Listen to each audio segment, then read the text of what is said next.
Hey everybody, my name's John and you're watching Boondock NH. If you're anything like me and you have outdoor hobbies, you've realized that they can be very equipment intensive. I've been a lover of the outdoors for over 30 years now, since I first joined scouting, and I've been a camper, backpacker, and hiker ever since. I have collected an awful lot of gear in the ensuing years. And that's what the point of this video actually is. I've just got too much stuff, and it's time to triage everything, go through and review certain core aspects of my gear, and then figure out what needs to go on the chopping block. When I've purchased all of my gear, I purchased the best that I could buy that suited my needs.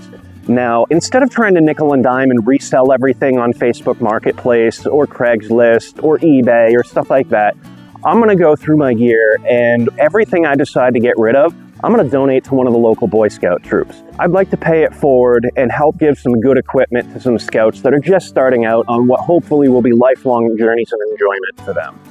So we're going to begin this video by going through all of my cook stoves, because I have too damn many. So here we are. These are all the stoves that I've collected over the years. And actually, it's not all of them. I've lost a couple, broke a couple, replaced some over the years, given some away. But right now, I think I've got like 11 stoves in front of me. It's too damn much. So I'm going to go through, point out the types of stoves that I have, what I'm keeping, what I'm not, and yeah, let's go through it. So first we have the Coleman double burner propane stove. This is a camp classic. When my parents took me camping for the first time at 6 years old, we had one of these that used the white gas that had the red sidecar where you had to bust your thumb pumping a pressurized tank to put liquid fuel through to the system. Now things have gotten a little bit easier. 1 pound propane cylinders. You can also get an adapter to use different fuel sources. I've only had this for about 3 years. I got this after my homeless experience began because I wanted to cook larger meals. I didn't always want to create a campfire to use my cast iron. So this is convenient, although bulky. She runs tops, and whenever I need the extra burner space, if I'm making more complicated meals, multi-pot stuff, this is my go-to almost every time. I carry this with me in my trunk with cast iron almost all of trout season. I love to catch and cook right on the stream, right nearby it, and there's nothing better than a fresh fish taco. So this thing is staying with me. Here we have a couple of solid fuel tablet stoves that I use. This one I think is Cubic? No, this is Out. It's an Amazon special. I got it for about $12 to $15. There are a couple manufacturers that make those. This is a generic trioxane fuel tablet stove, and trioxane tablets are the old kind of military MRE heater that you used to get. They come in a green package, and they're a thinner wafer-like bar, not dissimilar from an Esbit tab, although typically they're different colors, usually like blue or pink, basically to warn you that it's poisonous, don't cross-contaminate your food with it, what have you. Now, as far as simplicity, they're great.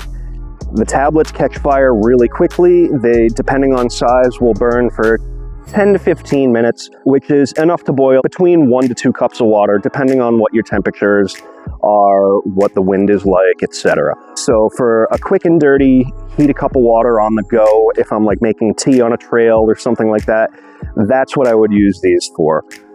This one I'm going to keep. This goes in with another cook set that I've created that I'll discuss a little later. But this one, I've got 2 of these because they were a buy one, get one. I very infrequently use them. They're not good for supporting pots with a lot of weight, but they have their place, just not in my pack. So this is going to be one of the first stoves that goes on the chopping block. And now we're moving on to my alcohol stoves. So this is an Alox, I think. Like most brands on Amazon, it probably doesn't matter. But this is basically your standard brass Trangia or spirit burner style alcohol stove. You pour your fuel in the middle, and when it heats up, it actually vaporizes and gasifies the alcohol and causes these little burner jets to pop up, just like you would see on your regular gas range at home. It has the ability to potentially simmer with a simmer ring here, that you can slide over to adjust how much flame is available, or you can use it as a snuffer to put it out. But if you'll notice that with this included wind stand, you actually don't get a lot of range to move the simmer ring left and right. So when you're using the pot support, or at least this one, it's full burn or out. Now, one of the things I'll do sometimes is I'll use tent stakes to go around it as pot supports. That way I can rest something on it above in case I need to adjust the height higher or lower to control the heat of my burn. But typically alcohol stoves, as well as the solid fuel stoves we just talked about, typically they burn at lower temperatures, so it takes longer to get to a boil. Now, the best application for these I've found is in extremely cold weather. My pressurized fuel canister stoves, all pressurized fuel canister stoves, have an issue burning in the cold. Alcohol stoves don't give a damn, but they burn at a lower temperature, so it does take longer to get your water to boil. And in certain situations, you may find that it doesn't put out enough BTUs to actually get you a rolling boil. Whether that's because of wind, because of the temperature of the water you're starting with, the ambient temperature, what have you. They're not perfect in all applications, but I really like them. This one is a Toaks titanium alcohol siphon stove. Similar in principle to operation of this, where there's a double wall where alcohol collects and then gets heated by the burning alcohol in the center, gasifies, and then creates pressurized jets. And again, it sounds kind of like a little rocket when it's working properly. So that's it for the alcohol stoves. I am going to end up donating this spirit burner because A, it's the weight, B, the simmer ring. I'm not a fan of the pot support. That's gotta go. So I'm gonna end up keeping the Toaks alcohol siphon stove. Okay, so this is one of my first backpacking stoves. I've had this thing going on 25 years now, maybe. It is the Optimus Crux Lite. Now, the difference between the Optimus Crux and the Crux Lite is that the Optimus Crux actually has a pivot or a hinge where this head will fold down, making it store in a pot slightly easier. And the Crux also has an onboard piezo igniter, whereas this one doesn't. So you have to have some separate flame source in order to ignite it. Now, I love this stove. It has cooked me so many meals. It operates extremely well. It does well at low temperature as long as my fuel is playing well, keeping my canisters warm inside a coat or with hand warmers or what have you. As long as my fuel is in good shape, then this thing works absolute champ. The only reason in the beginning that I purchased another stove to replace it is because that it didn't fold down and fit in my cook system the way that I wanted to. So I actually ended up getting something lighter. So this here is the Northern Lights Alpha TI titanium folding stove with built-on piezo igniter. That made things a lot easier in camp. You don't have to fish for a lighter or your ferro rod to get it ignited. It just works. And because it folds down really small, it fit into small backpacking cups. Before I found Toaks, I had Snow Peak titanium cups, and this would make my cook system with a Snow Peak cup. Again, it works great. It's fantastic, and I love it. So we're going to set this one aside and move on to the next stove. Okay. So now we have the venerable JetBoil. This one is the Micro Mo. So this JetBoil is actually different than some of their earlier offerings because it has much better simmer control. It's still got the heat diffuser ring in the cup that they're known for.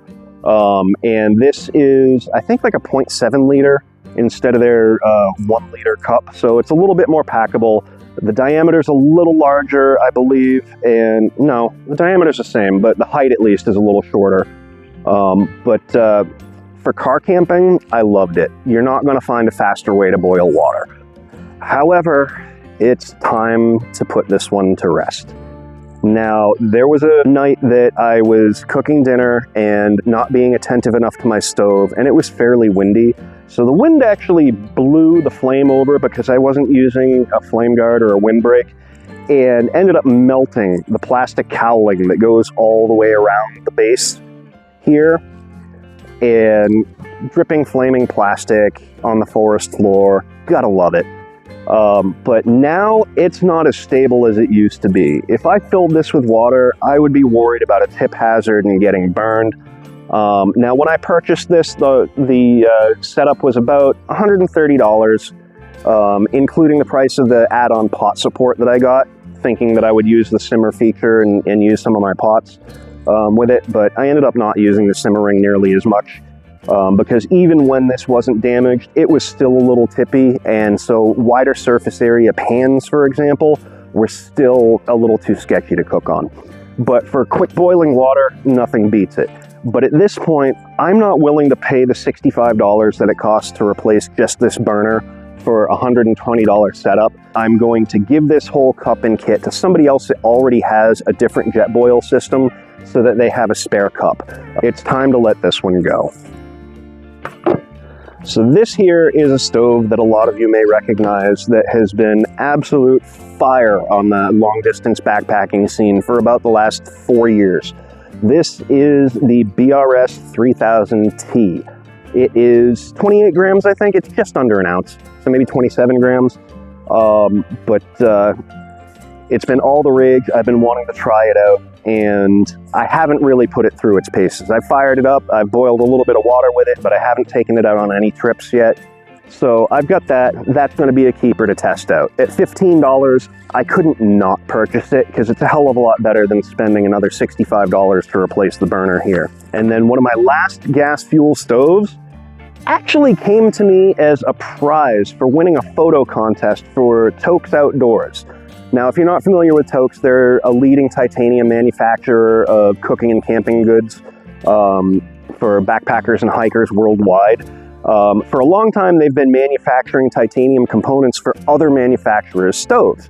And recently this summer, they came out with their own stove. And to release it, they had a photo contest where you had to submit some of their gear in use. And lo and behold, I won. I actually get serial number 1 on the production line here. Again, this is a new stove to me that I haven't really put through its paces yet. I have fired it up, but again, no meal cooking with it. I haven't tried simmering with it, haven't seen how wind resistant it is. But most types of stoves like this, the BRS, this one here, and the Crux Light, without some sort of a windscreen, they're going to have fuel efficiency issues, even in the lightest of wind. Now, I've seen some other YouTubers do some testing where you lose almost 70% of your efficiency off the BRS 3000T in a wind of only 2 miles an hour. Now, if that's true, that's crazy, and you cannot think of using this stove without a windscreen ever, or you're just going to burn through fuel, or you're not going to properly heat your food or water. So I assume the same is going to hold true with this.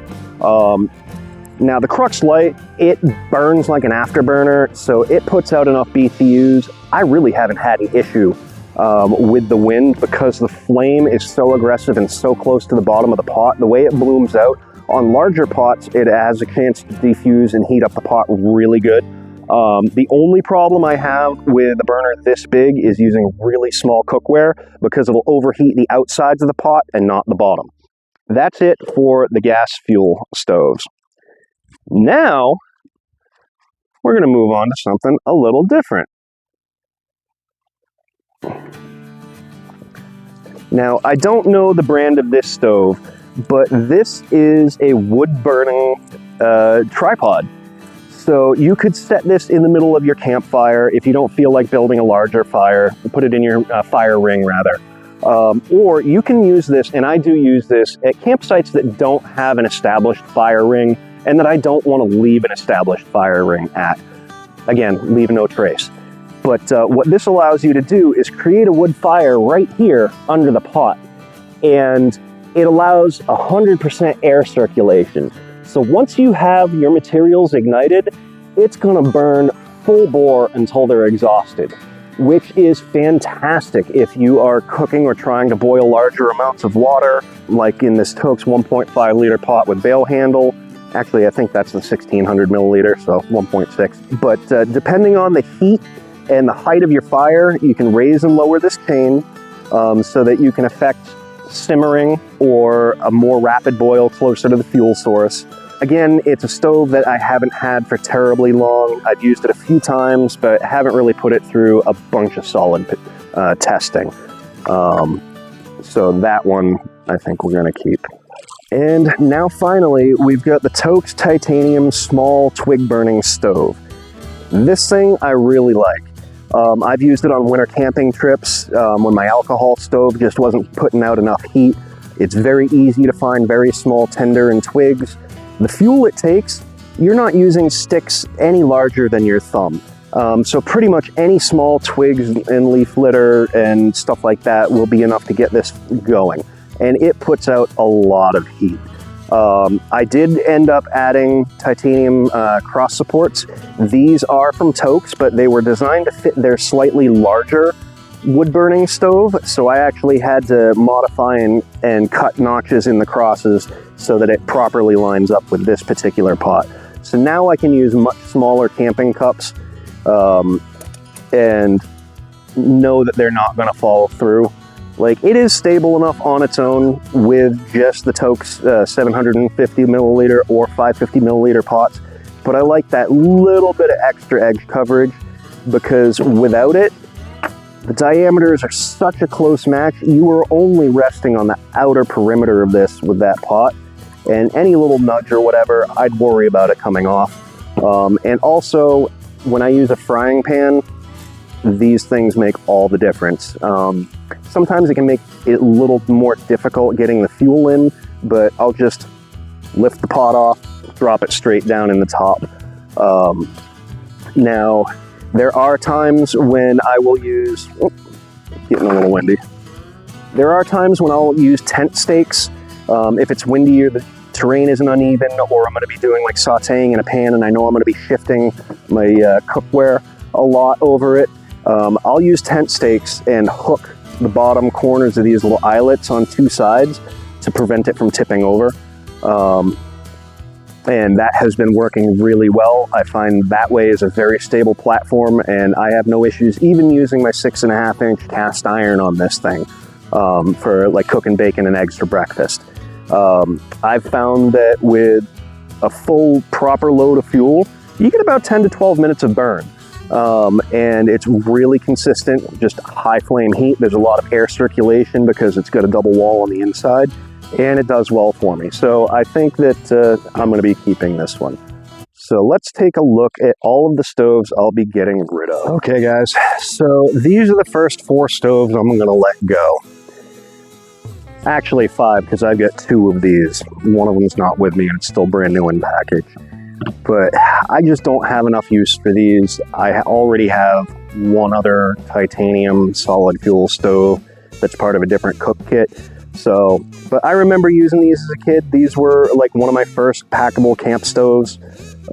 And who knows, maybe it'll serve a scout or 2 really well. So that's gotta go. The next one that's gonna go is my second stove I ever purchased, the Northern Lights Alpha TI titanium stove and piezo igniter. I don't know if these guys are even still on the market. I haven't seen anything from them recently. So great little stove, but I'm gonna let it go. But I'm also gonna include it as part of a cook kit here. So I have the MSR Duralite hard anodized 2-pot cook system that I purchased with this separately that I'm going to include, which includes an ultralight aluminum hot pot gripper with pot hook, so you can lift your pots, and pot handle. That came with the cook set. I'm also going to include this isobutane stove remote, this canister remote. That lets you get your fuel further away from the stove so that you can put a larger windscreen around it. Or if you're using a larger pot and it's reflecting too much heat onto your fuel source, you want to keep the flame away from your canister, that's a good thing to do. And then I'm going to include this koozie that I made for it, and the cleaning rag that came with it. So this will be an all-in-one system for some scout, and I think it'll do well. It served me for many years. We're going with almost 20 years for this setup.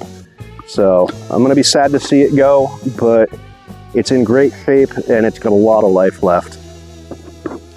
So the next stove to go is the Optimus Crux Lite. It's a fantastic little stove. However, with all the other gas stoves I have, I can't justify keeping it. And so again, it's in fantastic shape. I know that some people have had valve issues on both the Crux and the Crux Lite, where it would just lose accuracy on the fine tuning and you'd basically lose your simmer. So you're either 0 or 100% flame. This one has been absolutely bulletproof for 20 plus years.